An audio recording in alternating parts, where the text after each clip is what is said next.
شروع اللہ کے نام سے جو بڑا مہربان نہایت رحم والا ہے۔ یہ لوگ کس چیز کی نسبت پوچھتے ہیں؟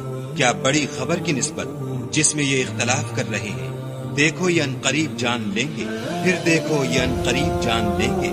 کیا ہم نے زمین کو بچھونا نہیں بنایا اور پہاڑوں کو اس کی میخیں نہیں ٹھہرایا؟ بے شک بنایا اور تم کو جوڑا جوڑا بھی پیدا کیا، اور نیند کو تمہارے لیے موجب آرام بنایا، اور رات کو پردہ مقرر کیا، اور دن کو معاش کا وقت قرار دیا، اور تمہارے اوپر 7 مضبوط آسمان بنائے، اور آفتاب کا روشن چراغ بنایا، اور نچڑتے بادلوں سے موسلا دھار مہ برسایا، تاکہ اس سے اناج اور سبزہ پیدا کرے، اور گھنے گھنے باغ۔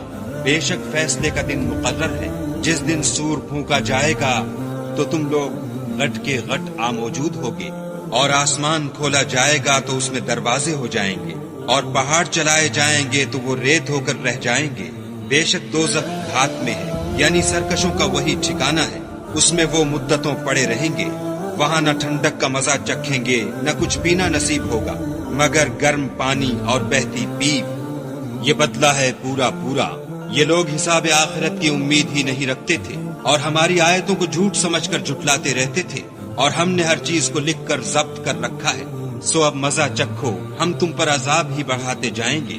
بے شک پرہیزگاروں کے لیے کامیابی ہے، یعنی باغ اور انگور، اور ہم عمر نوجوان عورتیں، اور شراب کے چھلکتے ہوئے گلاس۔